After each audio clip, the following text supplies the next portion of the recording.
제가 요즘은 그 얘기를 많이는 안 한 것 같아요. 예전에는 굉장히 자주 제가 얘기한 것 중에 하나가 뭐냐면, 마음이 말을 많이 하는데, 마음이 하는 말에 귀를 기울여 보라고.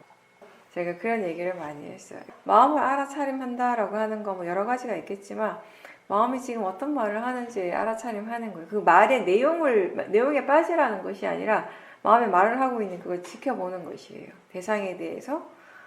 자연스러운 사태가 이렇게 이어지고 우리가 생각을 대상으로 알아차림하게 되면 이 마음이 말을 참 많이 한다는 걸 알게 돼요. 많이 시끄러워요. 근데 특히 이 번뇌가 그래요. 번뇌는 별거 아닌 것에 대해서 굉장히 말을 많이 해요.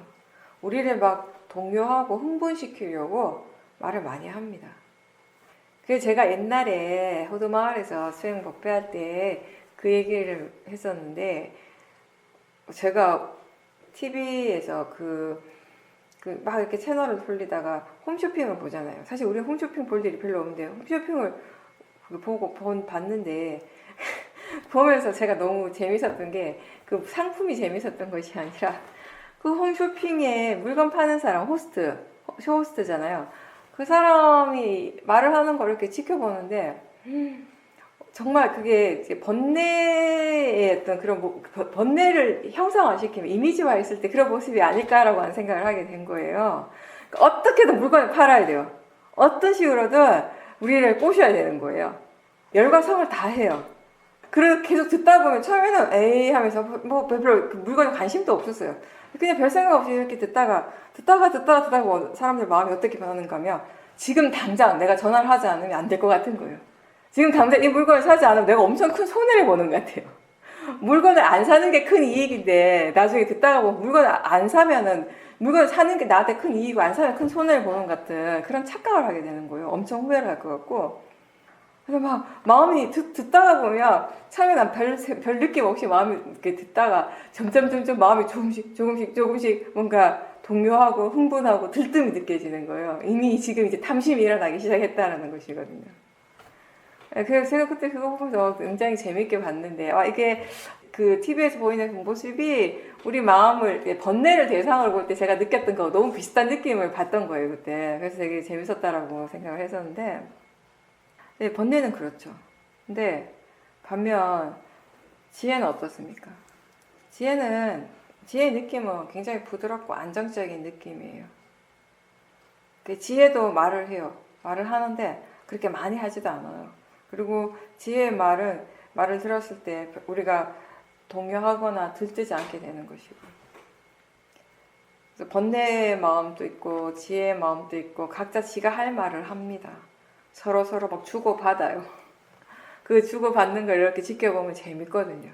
번뇌는 번뇌 일을 하고 지혜는 지혜를 하고 사띠는 사띠 일을 하고 있거든요. 그 상황에서. 각자의 마음이 각자 일을 합니다. 우리가 일상생활 속에서요, 크고 작은 선택을 굉장히 많이 하잖아요. 며칠 전에도 뭔가 선택할 일이 있었는데, 오랜만에 뭔가 이렇게 선택을 하려고 하니까 어떤 생각이 드냐면, 두 가지 중에 하나를 선택해야 되는데, 다 각기 장단점이 있는 거예요. 이 부분을 하나를 보면 A라는 것이 더 좋고, 또 다른 부분을 또 고려를 하면 B라는 것이 더 좋은 거예요. 그래서 제가, 진짜 인생은 항상 이렇다고, 왜 뭔가 이렇게 딱 하나에 딱 완벽하게 막 좋으면 선택의 여지가 없을 텐데, 항상 우리 인생은 뭔가가 이렇게 약간 좀 이렇게 불안정해가지고, 뭔가를 선택을 하려면 항상 이래야 되나 저래야 되나 이렇게 기로에 서 있는 거예요. 이렇게 할지 저렇게 할지, 이걸 먹어야 될지 말아야 될지, 이 시간을 선택해야 할지 저 시간을 이 장소를 해야 될지 저 장소를 해야 될지. 수많은 그런 선택의 순간들을 우리가 경험을 하는데, 결국 그 선택을 하는 것은 마음이거든요. 사띠 사마디의 힘이 있으면 우리가 지혜를 따르게 될 것이고, 그렇지 않다면 결국 번뇌를 따르게 됩니다. 마음의 힘이 없을 때는 지금 이게 번뇌라는 거 알아요. 느낌적으로도 알고 막 동요하고 있고 알지만 그 번뇌가 하는 말을 따르게 됩니다. 마음이 뭐라고 할 때 그걸 바로 믿지 말고 먼저 한번 지켜보십시오. 탐심과 진심은요, 항상 이렇게 본인이 이렇게 일어날 수 있는, 뭔가 계속 자기 자신이 표현할 수 있는 뭔가를 계속 찾아요. 어떤 대상에 대해서 마음이 좋다라고 생각하고 그걸 즐기는 순간, 그 좋아하는 좋은 그 느낌을 즐기는 순간에 고통이 함께 뒤따라온다라는 걸 우리는 자꾸 잊어버리거든요.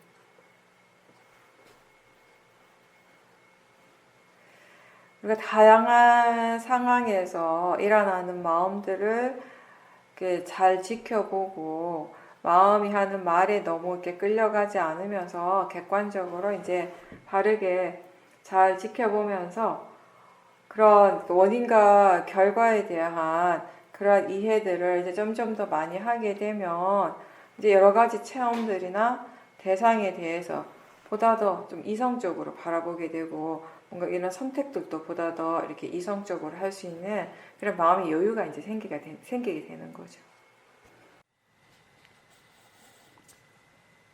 각각의 마음의 성품에 대해서 숙고하는 그런 시간을 가지고 있다고 하셨는데요. 아는 마음을 계속 볼 때 예전에는 뭔가 이렇게 계속 집중하는 느낌이 들고, 근데 그게 또 번뇌를 약하게 하고 번뇌를 치우는 것을 알았는데, 그때는 이 부분에 대해서 본인 스스로가 잘 이해를 하지 못했는데, 이제 지금은 이제 그런 것들을 경험하면서 마음이 이런 이해가 생겼다고 하셨습니다. 아는 성질로서 보고 있고, 또 의도와 그리고 동시에 알아차림을 다시 알아차리는 그 마음을 함께 다 이렇게 보고 있을 때, 그리고 그때는 마음이 어떠한 관념적인 것에 가치를 두지 않는다라는 것을 이제 알게 되었고, 본인이 이렇게 수행하는 것을 반조하면서 무상고무아라고 하는 이 법의 성품에 대해서 이 자체를 지켜보고 있다라고 하는 것을 안다라고 하셨습니다. 그러면서 동시에 여기서 또 뭘 더 이해할 수 있는가라고 질문을 할 때 이 질문 자체가 수행의 어떤 정진력이 된다라고 하셨습니다. 그리고 본인이 이제 설명하시기를 무상고 무아의 성질을 대상으로 본다는 것이 마음이 계속 새롭게 일어나고 있다라는 것을 알면서 볼 때 이게 곧 자연적 이치고, 그 수행이라고 하는 것이 내가 아니라 마음의 일이라는 것을 분명하게 이해하는 것이라고 했고, 이게 이제 이러한 이해들이 마음뿐만 아니라 물질을 볼 때 물질 4대 요소에 대한 그런 이해에도 다 적용이 된다라고 하셨습니다. 보살님이 이제 무상과 무아의 성질을 대상으로 본다라고 하는 것은 실제로 보는 것이 어쨌든 이 몸과 마음에서 일어나는 빠라마타 실제 하는 것을 보는 거잖아요, 그죠? 어떻지 그 실제 하는 그때 이제 따라 다르겠지만 이제 아는 마음을 보기도 하고, 그렇게 봤을 때 뭐 아는 마음이든 뭐 보이는 것이든 아니 뭐 느낌이든 그런 것들을, 그러니까 지금은 마음이 자연스럽게 관념이 아니라 실제 하는 쪽을 대상으로 하고 지켜보고 그렇게 계속 볼 때 이 실제 하는 것들이 항상하지 않다라고 하는 거, 계속 새롭게 일어나고 있다라고 하는 그런 이해가 지금 함께 있고, 그 이해와 함께 결국 지금 이렇게 일어나는 것이 내가 아니라 나와 상관없이 자연적 이치로서 일어나고 있다라고 하는 그 이해를 가지고서 본다라는 그런 의미인 거죠.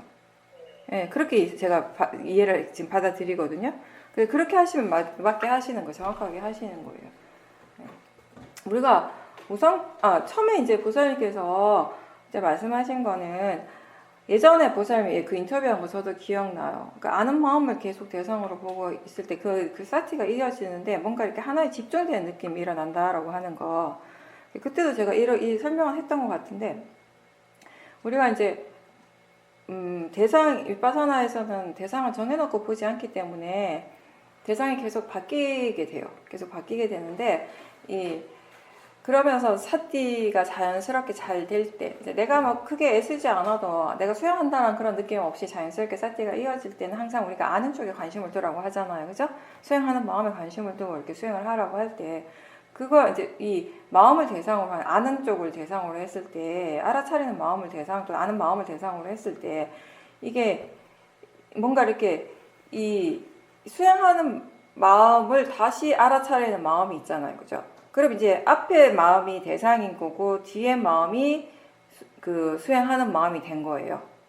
그렇게 되었을 때 이게 이 앞에 대상이 되는 이 마음이 사실은 그냥 우리가 아는 마음 이렇게 하나로서 정의를 하지만 한 개의 마음이 아니라 매 순간순간 새롭게 일어나는 새로운 마음들이잖아요. 근데 그러니까 이게 같은 마음인가 하면 같은 마음이 아니에요. 다 다른 마음이에요. 이게 뭔가 지금 알아차리는 순간에 이미 또 새로운 마음이 일어나고 있거든요. 그렇죠? 앞에 일어났던 마음 알아차림하는 순간에 이미 또 새로운 마음이 일어나고 있는 거예요. 그래서 계속 다른 마음들이 일어나고 새로운 마음들이 일어나고 있는데, 근데 지금 우리가 이걸 여기에 이제 그 알아차림 한다라고 하는 것은 결국 빠라마타를 보는 것이에요. 이 아는 성질을 알면서 보는 것이에요. 아무리 많은 마음들이 끊임없이 새롭게 일어난다 하더라도 성질은 하나예요. 안다라고 하는 이 아는 성질로서는 하나이거든요. 그러니까 뭔가 우리가 이 성질 쪽에 더 이렇게 집중을 해서 볼 때 하나의 성질로서 일어나고 있는 거예요. 이런 느낌이 언제 일어나는가 하면 우리가 마음을 본다라고 할 때요. 사실 그 마음을 우리가 아는 그 마음, 알아차리는 그 마음이 100% 어떤 빠라마타의 부분이 아니라 우리는 일정 부분 또는 많은 부분 관념적으로 이게 마음이야 라고 생각하는 마음을 알아차릴 때가 많아요. 그거 이해하실 거예요. 마음을 알아차릴 때 우리가 화의 마음을 알아차리고 아니면 탐심이든 뭐든 어떤 마음을 알아차림 할 때 그 마음을 오롯이 그 빠라마타를 대상으로 할 때도 있지만 어떤 경우는 그러니까 이런 마음이 화의 마음 이런 것이다라고 본인이 생각하는 어떤 이런 관념적인 부분들이 이렇게 함께 포함되어 있는 부분들도 꽤 있거든요, 사실은. 근데 이제 이 빠라마타에 대한 마음의 성질에 대한 이해가 굉장히 이제 좋아지게 되면 이제 오롯이 마음이 수행하는 마음이 거기 내가 전혀 개입이 안 돼요. 전혀 개입되지 않고 오롯이 마음이 수행을 하고 있어요. 그랬을 때 이 수행하는 마음이 보는 것은 빠라마타, 이 실제를 대상으로 하게 되는 것이거든요. 실제를 대상으로 한다는 건 결국 그 아는 그 성질 자체를 대상으로 한다는 것이에요. 그래서 일어나는 마음들은 계속 새롭게 일어나지만 마음이 보고 있는 것은 결국 아는 성질을 보고 있어요. 물론 그 마음들이 새롭게 일어나고 있다는 것도 알긴 알죠. 관념적인 부분 알긴 알지만 결국에는 이 마음이 지금 포커스를 두고 있는 그 자체는 뭐냐면 이 아는 성질이 부분이에요. 그러니까 하나의 성질에 계속 이렇게 마음이 포커스를 두고 있기 때문에 계속 보다 보면 뭔가 마음이 하나의 방향으로 이렇게 집중된 느낌이 들어요. 근데 그게 보살님이 예전에 사마타적인 수행을 많이 해봐서 알겠지만 하나의 호흡이면 호흡, 뭐 손의 감각이면 감각처럼 어떤 하나의 대상을 딱 붙들고 의도적으로 붙들고 보는 거 그때 집중하고는 전혀 다르잖아요. 뭔가 우리가 호흡이라는 대상을 하나 딱 붙들고 딱 정해놓고 딱 그 대상에만 집중을 하는 그런 수행을 할 때는 이 집중의 힘이 굉장히 좀 무겁게 느껴지거든요. 마음이, 그죠?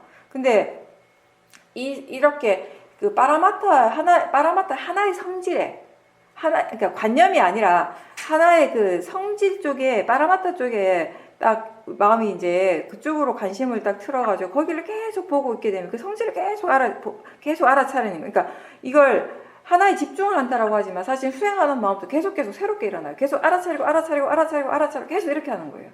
대상이 되는 마음도 계속 일어나고 하는 거예요. 근데 그 대상이 되는 그 마음의 성질이 하나의 성질이야. 아는 성질. 그 아는 성질을 계속 알고 하다 보니까 뭔가 이렇게 한쪽에 어떤 하나의 방향으로 집중되는 느낌이 든다라는 그 말을 하는 거잖아요. 근데 그게 예전에 보살님이 왜 이런 느낌이 들지? 왜 이렇게 집중력이 느껴지지? 하는 이해를 못한 거예요. 그때는 수행을 잘못하는 줄 알았어요. 네, 왜냐하면 내가 지금까지 듣고 배워온 것하고 다르니까 이 수행은 집중하는 수행이 아니라고 그랬는데 왜 마음이 이렇게 집중하는 느낌이 들지? 왜 계속 대상이 바뀌어야 되는데 왜 집중하는 느낌이 들지? 이런 의심이 들었을 거예요, 아마 그때는. 근데 왜 그런지 몰랐기 때문에 마음이 지금 알고 있는 것이 마음이 알아차리는 것이 무엇을 알아차리고 있는가에 대해서 분명하게 본인이 몰랐기 때문에 그때 그랬던 것이고 지금 이제 그걸 분명하게 이제 이해를 하게 되니까 전혀 뭐 그게 잘못된 것이거나 걱정할 것이 전혀 아니라는 걸 알게 된 거죠. 저는 그걸 어떤 식으로 표현하는가 하면 사티가 계속 이어지면 어떻게 사티의 어떤 흐름을 느끼게 된다라고 표현을 하잖아요. 그죠? 이게 그런 흐름을 느낄 때도 사실은 약간 어떤 집중력이 좀 있어요. 알아차림에 대한 어떤 집중력이 있거든요. 근데 그게 말이 내가 집중이라고 표현을 하는데 마음이 한쪽 방향으로 이렇게 바라본다라고 한쪽 방향을 향하고 있는 집중이에요. 그게 대상에 딱 붙어 있는 집중은 절대 아니에요. 그러니까 관념을 대상으로 해서 우리가 사마타 수행을 할 때는 뭔가 마음이 대상에 딱 붙어 있는 느낌의 집중이라면 이거는 대상으로부터 충분히 벗어나 있어요. 충분히 벗어나 있고 어떤 하나의 대상을 붙잡고 있는 게 절대 아니에요. 수행하는 마음도 대상이 되는 마음도 그냥 계속 일어나고 사라지고 일어나고 사라지고 흘러가고 있을 뿐이에요. 그렇다라는 것 또한 이해하는 그런 지혜가 함께 있고요. 근데 이 수행하는 마음이 하나의 성질 쪽으로 이렇게 하나의 방향 그쪽으로 이렇게 가 있는 거죠. 거기서 이렇게 느껴지는 어떤 집중의 느낌인 거죠. 그러니까 그 차이는 이렇게 파라마타를 대상으로 보고 있을 때는 깨어있는 느낌이 있다는 거죠. 맞습니다. 근데 마음이 훨씬 수행하는 마음이 그리고 가벼워요. 그리고 이제 보살님이 그 무상과 무아의 성질을 대상으로 본다라고 했는데 그걸 제가 이제 다시 한번 정리를 하면 아까도 얘기했지만 이제 혹시 이해하기 어려운 분들 계실까봐 제가 다시 한번 이렇게 설명을 하면 파라마타를 대상으로 하잖아요. 그게 보이는 것일 수도 있고 느낌일 수도 있고 몸의 감각일 수도 있고 아니면 생각하는 마음일 수도 있고 아니면 알아차림 그 자체를 대상으로 하고 뭐든지 상관없어요. 우리가 그 파라마타를 계속 이제 대상으로 이제 수행을 하죠. 처음에는 이제 그게 일어나고 사라지는 것들을 이제 바라보고 그러면서 이제 그 각각의 성질들을 이해하게 되고요. 그 각각의 성질들에 대한 이해가 이제 좀 이렇게 충분해지고 바른 견해, 대상은 단지 대상일 뿐이고 자연적 이치라고 하는 이런 바른 견해에 대한 이해도 이제 더 많이 깊어지게 되면은 이제 우리가 그 우리에게 알아지는 모든 그 법, 파라마타의 공통적인 성질, 무상과 무아에 대한 이해가 조금씩 이제 생기기 시작을 하는 거예요. 그러면서 마음을 이렇게 보고 있고 볼 때도 또 생각하는 마음을 대상으로 볼 때 또는 아는 마음을 대상으로 볼 때도 좀 전에 제가 이제 설명한 거 같이 이어지는 것인데 이게 하나의 성질은 계속 일어나고 있지만 그렇다고 해서 하나의 마음이 아니라는 것을 알면서 분명하게 이해하면서 보는 거예요. 마음은 계속 새롭게 일어나고 있다는 걸 아는 거예요. 그 무상에 대한 이해가 있고요. 이런 이해가 일어나기 위해서는 반드시 거기 그 밑바탕에는 이게 마음이라고 하는 것이 내가 아니라는 거, 자연적 이치라고 하는 원인과 결과라고 하는 이해도 당연히 바탕이 되겠죠. 그 이해가 없이 무상에 대한 이해가 일어나기가 어렵겠죠. 무엇을 보든지 간에 무엇을 대상으로 알아차림하든지 간에 이게 결국에는 이것이 계속 새롭게 일어난다라는 거. 계속 항상 하지 않고 계속 새롭게 일어나고 있고 나하고 상관없이 자연적 이치로서 일어나고 있다라고 하는 그런 이해가 항상 함께 있다라는 그런 의미라고 생각을 해요. 보살님의 표현이. 우리가 불교를 얘기를 할 때 가장 핵심적인 게 삼법인이잖아요. 무상고 무아. 그죠? 이 불교로서 딱 어떤 정체성을 가지게 한다라고 하는 건 결국 이 무상고 무아인데 이건 지금 보살님한테 국한된 얘기가 아니라 전체적인 이제 일반적인 얘기를 제가 하는 거예요. 지금부터는 이 무상고 무아를 무조건 이렇게 반드시 믿어야 되는 건 아니에요. 그리고 이 무상고 무아라고 하는 거 우리가 볼 수 있는 게 아니에요. 그러니까 보는 것이 아니라 이건 100% 이해하는 것이에요. 왜냐? 제가 계속 반복해서 얘기했듯이 이게 뭐냐면 모든 파라마타 법의 성질인 거예요. 성품을 우리가 눈으로 어떻게 보겠어요? 아무리 관찰을 열심히 한다고 해서 볼 수 있겠어요? 못 보죠. 그 성질은 어때요? 우리가 이해하게 되는 거예요. 아, 이런 성질이 있구나. 이런 고유한 성품이 있구나. 라고 이해를 하는 것이에요. 근데 어떤 사람들은 그걸 잘못 이해한 사람들이 자꾸 무상이라고 하는 걸 보려고 막 애를 쓰게 돼요. 막 집중해가지고 사라지는 것을 보면 무상을 이해했다. 이렇게 하는데 그거하고는 좀 다른 부분이거든요. 기본적으로 우리가 무상공 무아에 대한 무상이다라고 무아라고 하는 거 이해가 별로 없는데 자꾸 그걸 자꾸 막 생각하고 이해하려고 자꾸 애를 쓰다 보면 이제 생각을 자꾸 하게 되거든요. 그 이해하지 못한 것에 대해서 자꾸 생각을 하거나 할 때, 근데 지금 마음은요, 실제 일어나는 마음은 어떠냐면, 이게 지금 이 대상이 계속 유지가 되기를, 항상 하기를 원하는 마음이 이미 있어요. 뭔가 좋은 것들이 일어나면 여러분들이 수행을 하다가 사티가 이어지거나 아니면 사티가 이어져가지고 깊은 사마디가 생기고 삐띠가 일어나면요. 그 자체로는 사실은 좋은 체험 맞아요. 좋은 마음의 상태가 맞는데 우리한테 항상 문제가 될 수 있는 건 뭐냐면 결국 그 바로 다음에 어떤 마음이 일어난다는 거예요. 그게 항상 했으면 좋겠다. 그게 계속 이어졌으면 좋겠다라고 하는 탐심이 바로 일어난다라는 것이잖아요. 그게 일반 우리가 지혜의 힘이 정말 좋아지기 전에는 그런 마음들이 계속 반복이 되거든요. 수행의 상태가 좀 좋아졌을 때 그 수행의 상태에 대해서 좋아하는 마음, 그게 계속 이어졌으면 하는 원하는 마음, 이런 마음들이 일어나는 것이에요. 네, 실제로 우리 마음에서 일어나는 것은요, 그런 식으로 뭔가를 자꾸 일어나기를 바라고 또 지금 일어난 것이 계속되기를, 영원하기를, 항상 하기를 원하는 그런 마음이 있는 게 현실인데, 자꾸 한쪽에서 이거는 이게 무상이다, 이거는 이게 항상하지 않다, 계속 새롭게 일어난다, 이런 생각만 계속 반복하고 이걸 스스로에게 자꾸 강조하다 보면 마음에서 뭔가 이렇게 충돌이 생기는 거예요. 마음이 편안하지가 않는 거예요. 결국 다시 얘기하면 그거랑 비슷한 거예요. 쇼미에서는 다른 센터하고 달리, 다른 위파사나 센터하고 달리 메타 수행을 따로 이렇게 하진 않잖아요. 근데 보통 이제 다른 수행 센터에 제가 수행을 했을 때는 메타 수행을 따로 집중적으로 시키거든요. 그러니까 어느 일정 기간 동안에는 메타 수행을 가르치고 그걸 계속 하게 해요. 그 마음을 계속 개발시키게 하는데, 이제 저희 자야도께서는 굳이 그렇게 하지 않는, 그 방법을 사용하지 않는 이유가, 이제 그렇게 말씀하시죠. 이게 이 메타라고 하는 게 이게 마음에 자연스럽게 일어나는 자비심이잖아요. 근데 그 마음은 언제 일어나는가 하면 지혜의 힘이 충분해졌을 때, 그때 자연스럽게 일어나는 마음이에요. 마음의 여러 가지 그러한 작용 중에 하나예요. 여러분들이 마음의 질이 좋아졌을 때, 그때 공통적으로 누구나 다 체험하는 마음 중에 하나가 바로 메타예요. 모든 것도 우리가 받아들이고 수용을 하게 되잖아요. 지혜가 그런 역할을 하죠.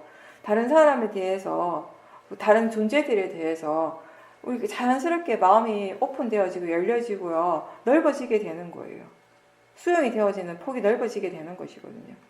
그렇게 자연스럽게 일어나야 되는데, 지금 내 마음에서는 이렇게 상대에 대해서 싫어하는 마음, 화의 마음이 있는데 겉으로 드러나는 겉으로 계속 강요를 자꾸 하는 거예요.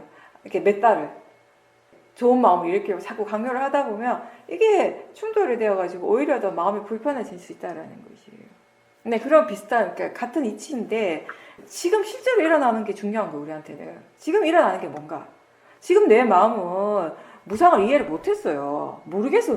무상 몰라도 괜찮아요. 그리고 모른다고 잘못된 게 아니에요. 나쁜 게 아니에요. 몰라도 괜찮아요.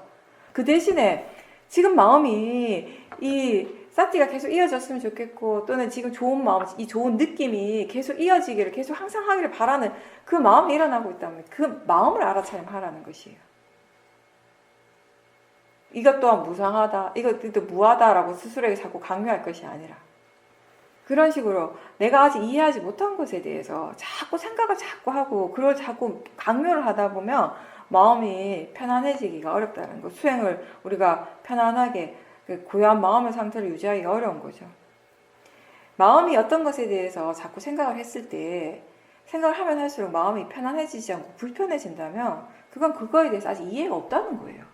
아직 지혜가 없다라는 것이에요. 그러면 그것에 대해 생각을 하지 말아야 돼요. 오히려 더 부정적이 될 수 있으니까. 탐심의 마음은 뭔가 더 즐겁고 막 좋은 것을 바라요. 뭔가 들뜸을 좋아하고 그런 것들이 영원하길 바래요. 탐심의 마음은 무아를 원하지 않아요. 무상을 원하지 않아요. 근데 이해하지 못한 채, 우리가 탐심에 대한 이해가 없이, 그 진심에 대한 이해가 없고 마음에 대한 이해가 아직 없는데 자꾸 무상공 무아에 대해서 들은 것들을 자꾸 스스로에게 이렇게 뭐랄까 납득을 시키려고 한다 할까? 이렇게 자꾸 인지를 시켜주고 자꾸 반복하다 보면은 이해는 없고 그냥 결국 그 단어들만 남게 돼요. 무상공 무아라고 하는 그 단어만 있어요. 우리가 이 무상공 무아를 정말 바르게 진정으로 이해를 했다는 증거는 뭐냐면요, 무상공 무아를 이해하는 어떤 그런 경험을 하게 되었을 때 그 순간에 우리의 마음이 표현할 수 없을 정도로 평온해지고 평화로워지게 된다는 것이에요. 이전에 느끼지 못했던 그런 자유로움과 평화로움이 있게 되는 것이에요. 진리가, 이 법이라고 하는 것이, 이 진리가 어떤 것인가를 우리가 분명하게 이해했을 때 마음은 그 순간에 완전하게 자유로워지는 것이거든요. 근데 그 이해하지 못한 채 계속 생각만 하고 자기 체험에 그 생각을 자꾸 끼워 맞추려고 하면요. 마음이 자유로워지고 평화돼지는 게 아니라 오히려 더 번뇌가 일어난다는 것이죠. 그래서 솔직하게 수행해야 되는 거예요. 이해하면 이해한 줄 알고 이해하지 못한 건 이해하지 못한 걸 인정하고 받아들이라는 것이죠. 이해하지 못할 수도 있죠. 다 이해할 수는 없는 거예요. 그 대신에 이해하지 못했기 때문에, 다 이해하지 못했기 때문에 우리는 지금 내가 있는 그 자리에서 계속 노력해야 되는 것이에요. 바르게 노력하려고 노력하는 것이에요.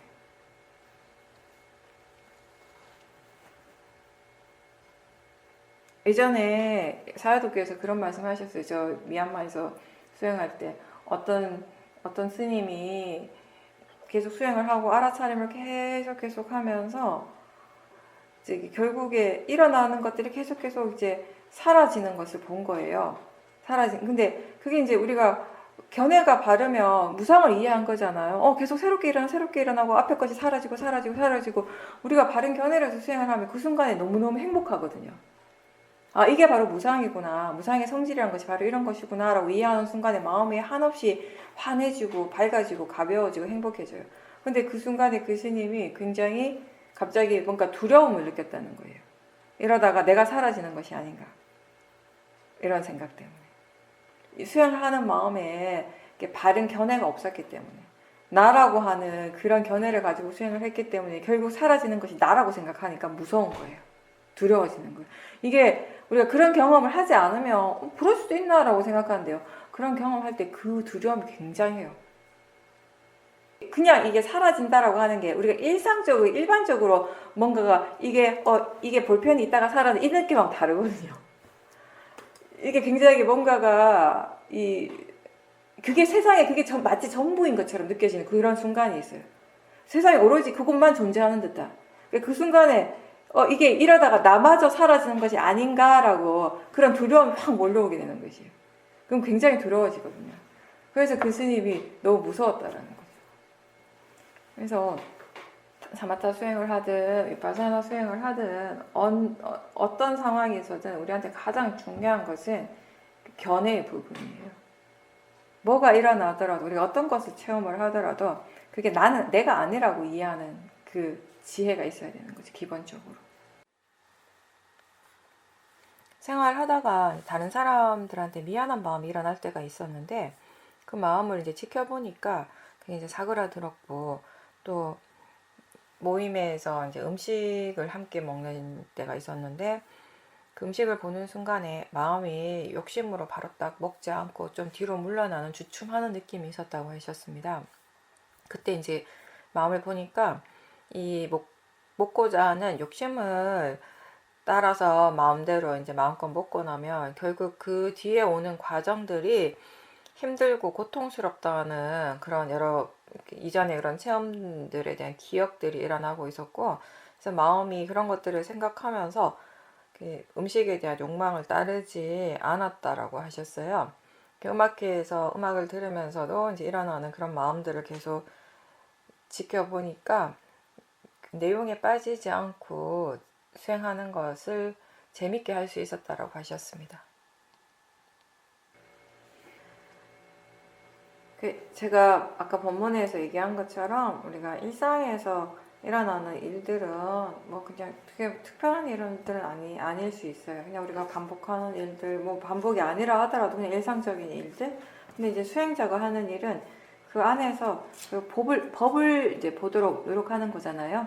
이제 그 법을 계속 알도록 노력하는 거고, 이제 그걸 하시는 거네요. 일상생활 속에서 그 바깥의 부분, 어떤 관념적인 그런 부분들에 대해서 마음이 많이 이제 기울어지지 않고 오롯이 항상 무엇을 하고 있던지 법을 향하고 있었기 때문에 거기 안에서 그 마음이 일어나고 사라지는 것들을 보다 더 이제 분명하게 볼 수 있었고, 그러면서 이제 그게 이제 법에 관심을 두니까 아무래도 지금 이런 마음이 무엇을 원인으로 해서 일어났고 또 이런 마음을 일으키는 그 결과가 어떻고 하는 전체적인 이제 원인과 결과의 진행 과정들에 대한 것들도 좀 더 이제 분명하게 보고 또 이해할 수 있었고 이제 그런 얘기신 것 같아요. 우리가 수행을 계속 하게 되면 그렇게 수행을 지속했을 때 여러 가지 이제 이익이 있는데 그 중에 또 한 가지가 이런 게 있어요. 일상생활 속에서 일어나는 번뇌들이 되게 다양한데 다양하면서도 또 어떻게 보면 굉장히 정해진 패턴으로 일어나거든요. 그죠? 사람들마다 또 각자의 성향이 있잖아요. 어떤 사람은 탐심의 성향, 어떤 사람은 진심의 성향, 뭐 이렇게 모아의 성향이 강한 사람, 모아는 다 강하니까. 근데 어쨌든, 근데 또 진심도요, 다 또 다른 거예요. 어떤 사람의 경우 화가 많은 사람이 세상 모든 일에 다 화를 내진 않잖아요. 어떤 특별한 또 그 사람만의 또 뭔가가 있는 거죠. 그죠? 어떤 부분에 있어서 딱 약간 이게 우리가 트리거를 하듯이 뭐 이렇게 딱 누르면 바로 반응이 딱 되는 거죠. 스위치 누르면 불이 딱 켜지는 것처럼 그러니까 사람들마다 그런 게 있잖아요. 탐심에 대해서도 진심에 대해서도. 그러니까 그런 것들은 자동이에요. 자동. 스위치 누르면 딱 불 켜지는 것처럼 탁탁탁탁 자동이 되는 거고 그게 이제 계속 세월이 지나면서 반복되면서 자동이라고 하는 것 자체가 우리가 모르는 사이에 그렇게 수없이 반복이 되었다라는 것을 반증하는 거예요. 보여주는 거예요. 그죠? 그만큼 자동적이라고 하는 거, 마음이. 계속 일어났기 때문에, 계속 반복되어 왔기 때문에 자동적으로 번뇌가 그런 패턴으로 일어나는 건데, 수행의 이익이 이제 그런 패턴들을 우리가 지켜보고 이해를 하게 되면 그게 이제 마음이라고 하는 것을 이해하게 원인과 결과가 어떤 식으로 일어나는가 이런 부분들을 이제 이해를 하게 되면서 이제 본인이 스스로 이제 조심하게 되잖아요. 나는 다른 부분들에 대해서는 그래도 탐심이 좀 덜한데 이 먹는 거에 음식 앞에서는 유난히 좀 탐심이 많이 일어나고 수행이 잘 안 됐다 실패한 적이 많다 또는 또 다른 사람은 나는 다른 것에 대해서 좀 잘 되는데 음악 듣는 거에 대해서 좋은 소리에 대해서는 유난히 내 마음이 탐심이 많이 일어나서 실패를 많이 했다 본인이 알잖아요 수행을 하니까 그러면 이제 그런 상황이 이제 되면은 마음이 좀 더 이제 주의를 기울이겠죠 조심을 하게 되겠죠 조심을 하게 되고 예전에 실패했던 기억들이 떠올라요. 내가 저번에 음식에 대해서 어떤 생각이 일어났고 어떤 마음가짐이 일어났고 그러면서 내가 탐심으로 엄청 많이 먹고 난 다음에 어떻게 돼요? 엄청 마음이 후회를 하고 뭔가 마음이 다 안 좋고 그런 상태들을 이제 기억을 하는 거죠. 마음이 이제 자연스럽게 떠올리게 돼요. 그러면서 이제 그런 기억들이요. 이 같은 실수를 되풀이하는 것은 어느 정도 좀 막아주는 역할도 하거든요. 근데 그것도 이제 지혜가 있기 때문에 기본적인 지혜가 있기 때문에 이제 가능한 것이에요. 이걸 이렇게 다시 반복했을 때 결국 이게 뭔가 마음에 아무런 이익이 없고 오히려 더 해롭고 괴로움만 준다라고 하는 것을 이렇게 예전의 경험을 통해서 그래도 조금 이해를 하는 마음이 지금 함께 있기 때문에 이제 가능한 거죠. 그런 것들이 별거 아닐 수 있지만 사실은 원인과 결과를 우리가 일상의 삶 속에서 스스로 깨달아 간다라고 하는 점에서는 저는 굉장히 중요하다라고 의미가 있다라고 생각을 합니다. 그렇게 우리가 조금씩 달라지는 것이지 변해가는 것이지 어느 날 갑자기 뭔가 천둥벼락이 치는 것처럼 뭐 세상이 천지개벽하는 그런 건 없어요 사실은. 그래서 우리에게 우리가 경험하는 매 순간들이 사실 우리한테 참 소중한 거예요. 그 순간들을 통해서 우리가 조금씩 변해가고 달라질 수 있고 변해갈 수 있고요. 지혜가 조금씩 이제 쌓여갈 수 있는 것이니까.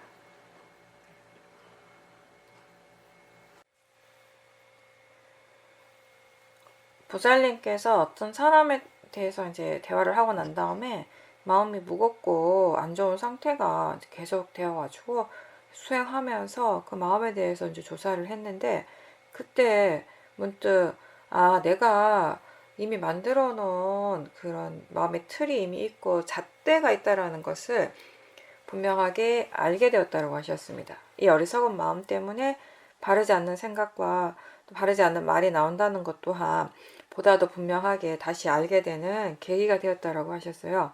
그렇게 원인을 알고 나니까 마음의 그 무거운 느낌은 사라졌다고 하셨습니다.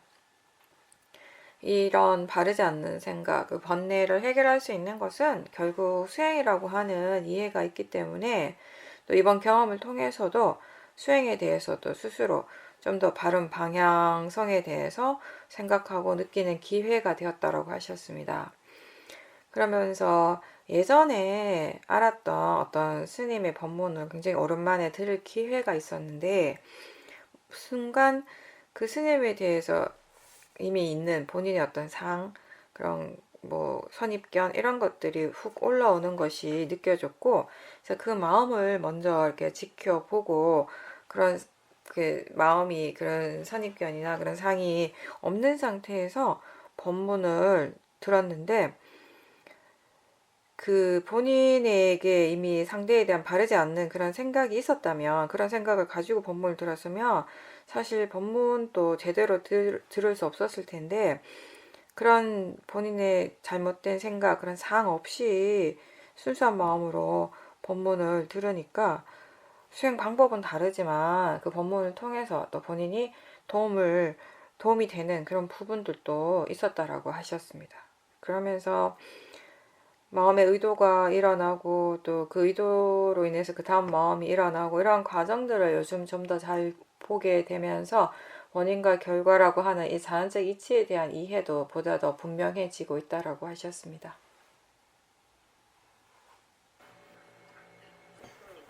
네, 의도를 우리가 계속 볼 수 있으면 자연스럽게 사팅은 계속 이어지게 돼요.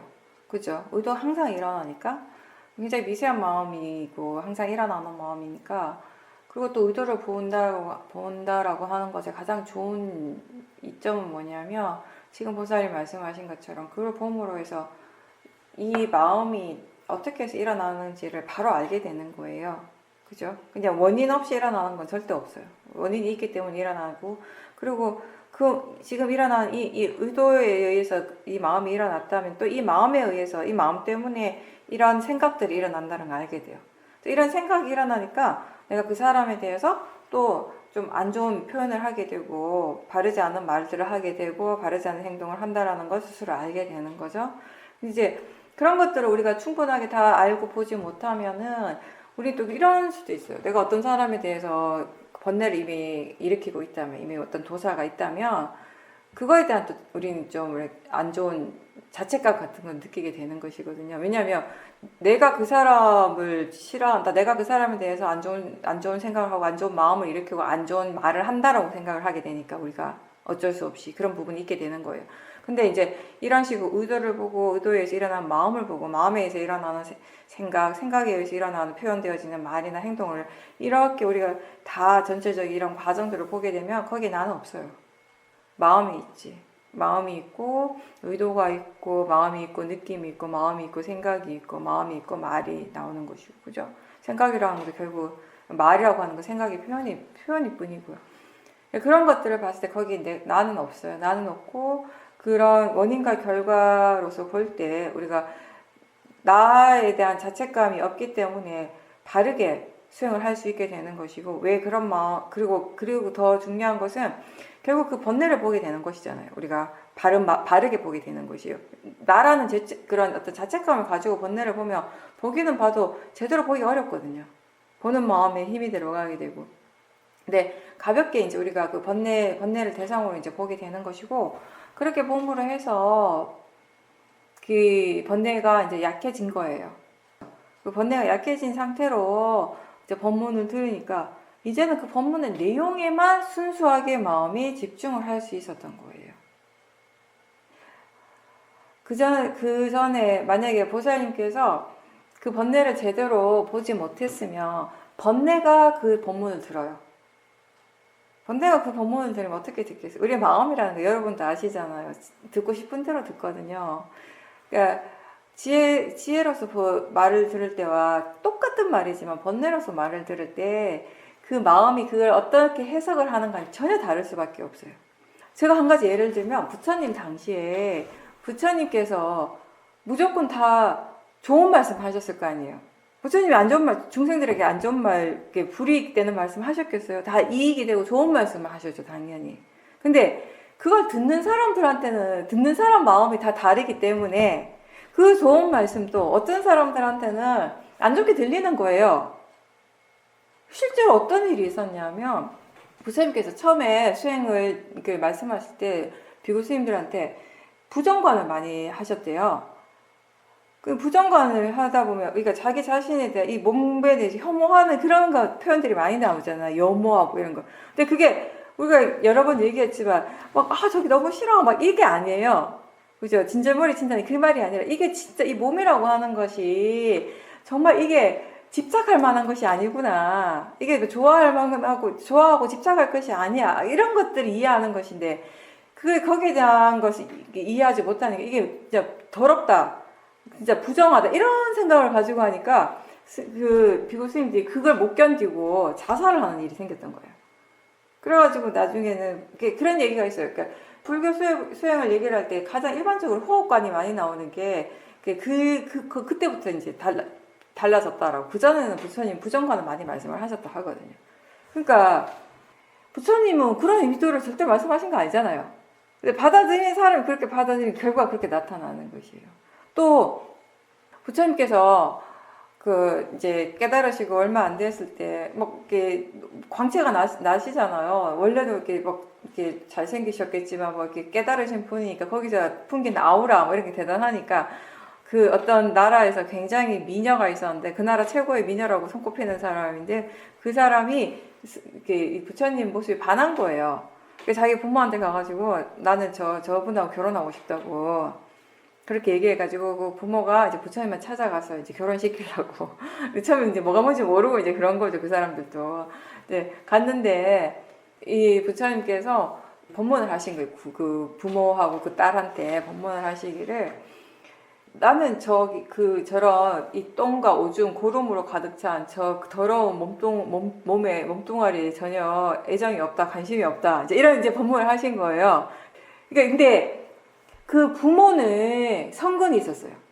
그 부처님의 그 법문을 듣고 이 부정관에 대한 이런 말씀하시는데 그 법문을 듣고 바로 그 자리에서 아마 수다원인가 됐을 거예요.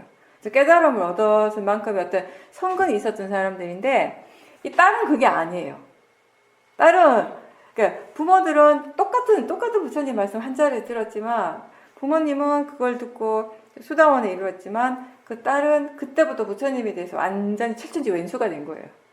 그러니까 자기 자신 자기 나라 최고의 미녀로 꼽히는데 그렇게 대우받고 사는데 뭐 더러운 몸뚱아리 이러니까 완전히 그 사람은 그 부모들은 그 부처님의 말씀을 들었을 때 내 몸이라는 그런 의미를 전혀 안 들으셨잖아요. 이 물질이라고 하는 오온이라고 하는 것이 집착할 것이 아니라는 부처님의 말씀을 있는 그대로 이해를 했고 받아들이고 이해를 했다면 똑같은 말씀을 이 딸은 어떻게 받아들인 거? 아니 내가 그렇게 못생겼다는 거야. 내가 그렇게 지저분하다는 거. 이렇게 내 몸뚱아리 그렇게 더럽다고 이렇게 받아들이는 거예요. 내가 이렇게 아름다운 사람인데 이 나라에서 이렇게 미녀로서 유명한데 이렇게 된 거죠. 그래서 그 사람이 제가 예전에 읽어가지고 정확하게 기억이 안 나는데 나중에 어떤 왕비가 된 하여튼 그런데 부처님한테 끝까지 그거 앙심을 품었어요. 자기가 복수할 거라고. 이게 부처님의 말씀을 듣고도 결국은 그거를 듣는 사람의 지혜만큼, 듣는 사람의 그 그릇만큼, 자기가 이해할 수 있는 만큼 이해하고 그걸 받아들일 수 있는 만큼 받아들이는 것이에요. 그랬을 때 그 스님도 굉장히 좋은 말씀을 분명히 하셨을 거예요. 근데 보살님이 스님에 대한 어떤 선입견 같은 거, 어떤 번뇌를 가지고 들었다면 번뇌가 그 말씀을 듣기 때문에 좋은 말씀도 좋게 안 들렸겠죠, 당연히. 부정적으로 마음이 반응을 했을 거예요. 근데 이번에 보살님께서 그 번뇌가 일어나는 과정들을 다 이렇게 지켜볼 수 있었고, 그걸 통해서 번뇌가 이제 없는 상태에서 그냥 단순히 정말 있는 그대로, 말씀 그대로를 법으로서 받아들인 거죠. 법으로서 들었기 때문에 보살님한테 굉장히 이익이 됐던 거예요. 물론 수행의 방법은 다르지만 같은 부처님의 법에 대해서, 부처님의 가르침에 대해서 말씀을 하시기 때문에 내가 이 수행을 통해서 이해한 것을 바탕으로 들었을 때 우린 또 그 나름의 이해를 또 하게 되거든요. 그 스님은 물론 그런 말씀을 아닐 수도 있지만 어쨌든 나는 내 이해를 바탕으로 해서 나에게 도움이 되는 이해가 생기면 되는 거예요. 그거면 되는 거예요. 근데 보살님께서 만약에 번뇌로서 들었다면 그런 이해가 생기기는커녕 지혜가 생기기는커녕 오히려 번뇌가 더 커졌겠죠. 그렇게 차이가 나는 거예요. 우리가 어떤 마음으로 듣는가에 따라서. 그러니까 옛날에 미얀마의 큰 스님께서도 그러셨다잖아요. 이렇게 이 거룩하게 스님들께서 새벽에 탁발 가시는데 엄청 그때가 뭐 중요한 시간이거든요. 미얀마에서는 거룩한 시간이고 사람들이 되게 조용하게 그냥 아무 말하고 침묵으로 스님들한테 이렇게 음식을 이렇게 나눠 드린단 말이에요. 근데 그때 그 시간에 어떤 그 보살님 두 사람에서 막 싸우고 있었어요. 큰 소리로. 그래서 그 큰 스님을 따라가던 뒤에 따라가던 젊은 스님들이 속에서 막 이렇게 도사가 화가 일어났던 거예요. 아니 탁발 시간에 저렇게 이렇게 보살님들이 저렇게 큰 소리로 싸우고 있다니 막 이렇게 해서 화를 내는데 앞에 가시던 큰 스님께서 저 보살님들이 지금 우리한테 법문한다고 들어보라고 그렇게 말씀하셨다고 하거든요. 누가 싸우네? 어떻게 저럴 수 있지? 이런 게 아니라 화의 마음이구나. 우리가 자기 자신에게서 일어나는 것도 대상으로 마음으로 자연적 이치로서 보도록 노력하는 것처럼 다른 사람에게서 일어나는 것도 그렇게 보려고 노력을 해야 되거든요. 자, 이번에 굉장히 좋은 경험을 하신 거예요. 같은 말씀, 같은 본문이지만 내가 어떤 마음으로 듣는가에 따라서 그게 정말 나에게 이익이 될 수도 있고 독약이 될 수도 있다는 것을. 출가하고 처음 스님들이 배우는 그 경이 있는데 거기에 보면 그 말씀이 나와요. 똑같은 물이지만 소가 그 물을 마시면 우유가 나오고요. 독사가 그 물을 마시면 독이 나온다고 했어요. 그러니까 우리 어떤 마음으로 그것을 듣고 어떤 마음으로 하는가에 따라서 결과가 이제 완전히 달라진다라고 하는 거. 그래서 그렇기 때문에 우리가 수행을 얘기할 때도 바른 견해에 대해서 그렇게 많이 강조를 하는 거예요. 코로나 후유증으로 몸이 너무 안 좋아져서 몸에 그런 통증이라든지 이런 게 너무 심해서 화가 많이 났다라고 하셨어요. 또 그러는 와중에 조카가 병원에 입원해서 하룻밤 간호를 하러 갔는데 함께 입원해 있던 그 치매 환자분이 선망도 오고 해서 아주 막 거친 말을 하고 본인한테 욕도 하고 소란을 밤새 피웠고 그래서 너무 힘들었는데 또 그 다음날은 그 할머니가 증상이 또 좋아져서 부드럽게 본인한테 말도 건네고 뭐 먹을 것도 이제 주시고 했다는데요.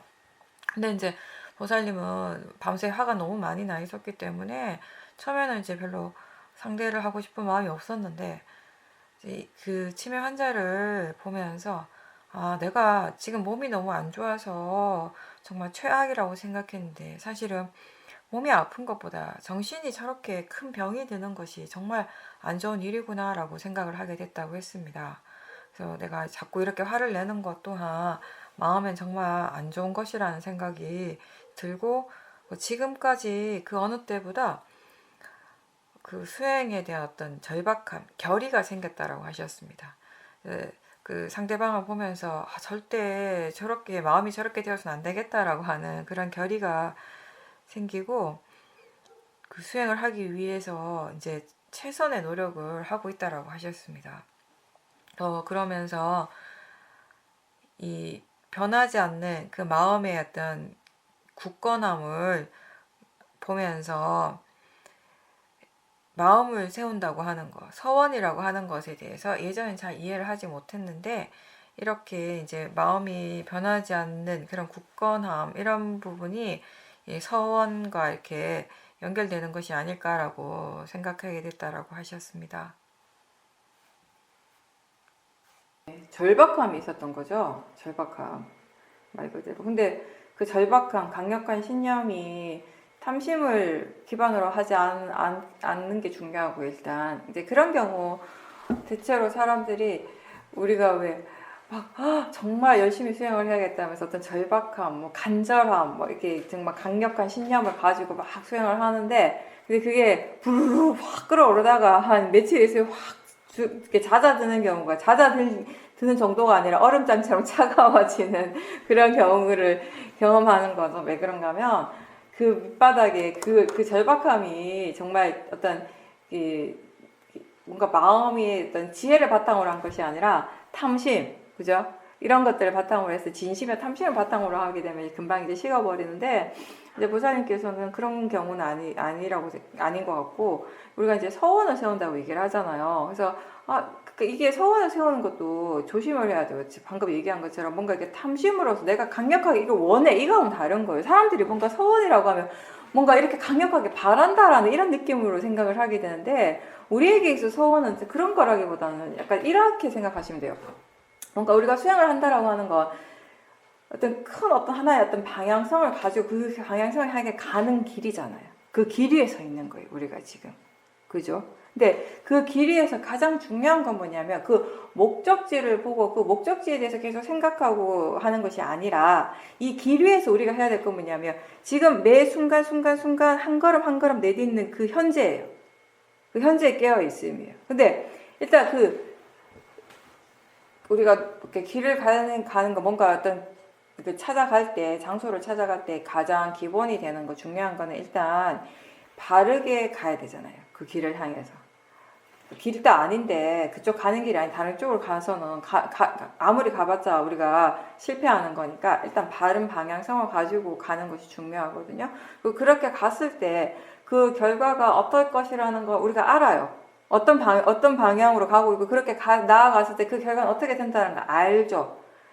근데 그렇게 했을 때 이게 그렇게 되기 위해서 뭔가 이게 한순간에 막 이 강력한 어떤 탐심이나 이런 그런 어떤 번뇌 에너지로서 막 이렇게 용을 쓰고 애를 쓰는 것이 아니라, 그 방향, 가는 그 길 위에서 차근차근 내가 할 수 있는 매 순간순간에 최선을 다해가면서 조금씩 마음의 힘을 키워가는 그 과정이에요, 과정. 그래서 그런 식으로 이제 우리가 서원을 이해하면 될 것 같아요. 그래서 우리가 하루, 이틀 수행을 하고, 한 달, 두 달 수행을 하고, 1년, 2년 수행을 바르게 해 나갔을 때, 우리가 세웠던 그 서원의 힘이, 서원을 향한 그 마음의 힘이 조금씩 차츰 그 마음의 에너지가 어떻게 되겠어요? 더 강해지는 거죠. 서원의 힘이 더 좋아지게 되는 것이에요. 처음에는 바라긴 바라는데 실천력이 별로 없어요. 근데 우리가 서원을 세웠을 때 불교는 중요한 게 뭐냐면 그 서원을 향해 갈 수 있는 마음의 힘이거든요. 실천할 수 있는 힘이거든요. 그 힘이 점점 강해진다라는 것이죠. 네, 좋은 경험하신 거예요. 부처님께서도 그 저승사자경에 보면 그거 나오잖아요. 어떤 사람이 죽었어요. 죽었는데 이제 좋은 일을 많이 안 했나 봐요, 이 사람이. 그러니까 막 후회를 하니까 이제 부처님께서 말씀하시는 거예요. 아니, 내가 저승사자를 여러 번 보냈는데 못 봤냐고, 못 만났냐고. 자기는 못 만났대. 한 번도 본 적이 없대. 아, 왜 못 만났냐고. 너 살면서 많이 아픈 사람 못 봤냐? 봤습니다. 왜 그래? 그 아픈 사람 보고 뭘 느꼈니? 뭐 느낀 거 없냐고, 배운 거 없냐고. 나도 언젠가 저렇게 될 건데 내가 지금 이렇게 계속 탐심과 진심을 일으키면서 이렇게 살아도 되나? 이런 걸 느껴야 되는데, 그리고 너 살다가 나이가 너무 많이 들어가지고 제대로 걷지도 못하고 앉지도 못한 그렇게 힘이 다 빠져 있는 노인들을 보지 못했냐고. 봤습니다. 그래, 그 저승사자 본 거라고, 내가 보낸 거라고. 그런 사람들을 보면서 너 못 느꼈냐고. 그죠? 그리고 너 살면서 죽은 사람들 장례 치르는 거 못 봤냐고. 봤죠, 당연히. 그죠? 근데 그런 걸 보면서 뭘 배웠냐고, 뭘 느꼈냐고. 이제 그런 내용이 있어요. 뭐 반복되는 건데, 우리가 항상 법에 대해서 생각을 하고 법에 관심을 두고 항상 깨어 있으려고 노력한다면, 우리에게 일어나는 모든 것들이 좋고 안 좋은 것의 일이 아니라, 좋고 안 좋은 대상들이 아니라, 결국엔 뭔가 우리가 항상 우리를 깨어나게 하는 대상이 되는 것이고, 그리고 뭔가 그걸 통해서 우리가 지혜를 개발할 수 있는 그런 기회가 된다는 것이죠. 오늘 그런 쪽으로 이제 우리가 공통적인 얘기를 한 것 같습니다. 지인과 이야기를 했는데, 그 지인이 자신의 아버지에 대해서 굉장히 큰 분노가 있었는데, 또 그럼에도 불구하고 자신이 아버지와 많이 닮았다는 사실 때문에 이제 힘들어하는 사람이었는데, 그때 이제 보살님이 그 지인에게, 당신은 생각은 그렇게 일어날 줄 몰라도 그래도 적어도 말과 행동으로 드러나는 부분에서 봤을 때 이렇게 아버지와는 많이 다르다라고 얘기해주고 이제 위로를 해줬는데, 그러고 나서 자기 자신을 이제 다시 이렇게 보살님 스스로 살펴보면서 그 코로나 후유증 때문에 너무 괴로웠을 때 본인도 거기에 대해서 너무 고통스럽고 화가 너무 강해져서 뭐 죽고 싶다는 생각도 할 정도로 크게 이제 마음이 안 좋았는데 서원을 세운 후부터는 이제 그런 화들이 좀 가라앉고 자기 자신을 보다 더 객관적으로 바라볼 수 있게 되었다라고 하셨습니다. 생각의 내용을 중요하게 여기고 그런 관념적인 것에 가치를 둬서 번뇌가 일어나고 좋지 않은 마음들이 계속 일어나는 그런 과정들에 대해서 좀 더 분명하게 지켜보고 알게 되니까 하나의 마음이 일어나서 그게 어떤 식으로 영향을 주는가에 대한 이해가 생기고 그러다 보니 이제 지금은 안 좋은 불선법이 일어날 때 훨씬 더 이렇게 조심해야겠다라는 그런 생각, 그런 마음들을 하게 됐다라고 하셨습니다. 결국은 또 지금 보살님한테 가장 필요한 거는 바른 견해인 거죠. 그 부분에 대해서 더 많이 신경을 쓰면서 계속 견해를 더 많이 점검을 하세요. 계속. 특히 이제 아픈 것에 대해서 말할 것도 없고 이제 다른 데에서도 일어나는 마음을 볼 때 지금 어떤 견해인지 견해의 부분들을 우리가 아플 때 특히 조심을 해야 되는 게 바로 견해의 부분이거든요. 나라고 하는 것이 굉장히 강해질 수 있단 말이에요. 근데 이제 이게 견해만 우리가 조심을 하게 되면 사실 아플 때 다른 때보다 더 수행을 잘할 수 있는 기회이기도 하고요. 잘 한번 수행을 어떻게 하는지는 잘 아시니까 그 부분에 있어서 지금 어떤 부분에 더 신경을 써야 되는지 조심해야 되는지를 생각하시면서 수행을 계속 하십시오. 요즘 부살님께서 금강경 강의를 들으시는데 그걸 들으면서 무아라고 하는 거, 이 무아를 나가 없다라는 것뿐만 아니라 대상이라든지 아는 마음, 정해진 것들 이런 것들이 다 이제 여기 무아에 대입을 해도 되겠다라는 생각을 하게 됐다라고 하셨습니다. 네, 어떠한 것이든 다 고정된 어떤 실체가 없다라는 것을 얘기를 하는 것이에요. 그 대상도 결국은 그게 물질이든 마음이든지 우리가 대상이라고 하는 건 어떤 그 실제하는 파라마타를 얘기를 하는 거잖아요. 그죠? 그 실제하는 모든 파라마타의 공통적인 성질이 무아예요. 무상관 무아예요. 그죠? 그걸 당연히 우리가 나라고 하는 것 또한 원래 나라고 있는 게 아니라 우리가 그냥 그걸 이렇게 설정해 놓은 거잖아요. 우리가 이렇게 정해 놓은 것이 뿐이잖아요. 나라고 한 단어 그 자체가. 그죠? 네. 그럼 대상이 뭐가 대상이에요? 대상이 우리의 대상은 오온이에요. 오온. 오온이 결국 다른 사람들은 그 오온을 뭐라고 불러요? 우리는 오온이라고 부르지만 다른 사람들은 그걸 나라고 불러요. 수행의 대상이 저 바깥에 있는 게 아니에요. 저 바깥에 있는 강아지가 대상이 아니고 저 날아다니는 하늘의 비행기가 대상이 아니에요. 오온이 대상이에요. 그리고 그걸 알아차리는 마음도 당연히 오온에 포함되죠. 그러면 그게 다 무아의 범주 안에 들어가는 건 너무 당연한 거죠, 그거는. 우리는 없는 걸 배우는 게 아니라 지금 일어나고 있어요. 있죠. 뭘 없다고 하는가 하면 어떤 고정된 실체라고 하는 건 그러니까 변화하지 않고 항상 하는 그 실체는 따로 없다예요. 거기 없는 거지. 계속 마음은 일어나고 있잖아요. 그죠? 분명하게 일어나고 있어요. 근데 있는 게 바로 흐름이고 작용이고 그렇죠. 예. 그게 이제 그거는 이제 표현 정해진 게 아니니까. 그렇죠. 그래서 초기 대승하고 초기 불교하고 사실은 제가 볼 땐 그래요. 이렇게 말하는 이론적인 부분들이 굉장히 비슷한데 같은 맥락으로 가는데 다 사용한 단어는 다 다른 거죠. 금강경은 가장 초기 대승이 가장 핵심적인 경전이잖아요. 금강경하고 반야심경이 그죠? 그래서 우리가 금강경을 읽을 때 굉장히 공감이 가는 거예요. 같은 맥락이에요. 반야심경도 그렇고. 그럼 오늘 여기까지 하고 마치겠습니다. 수고하셨습니다.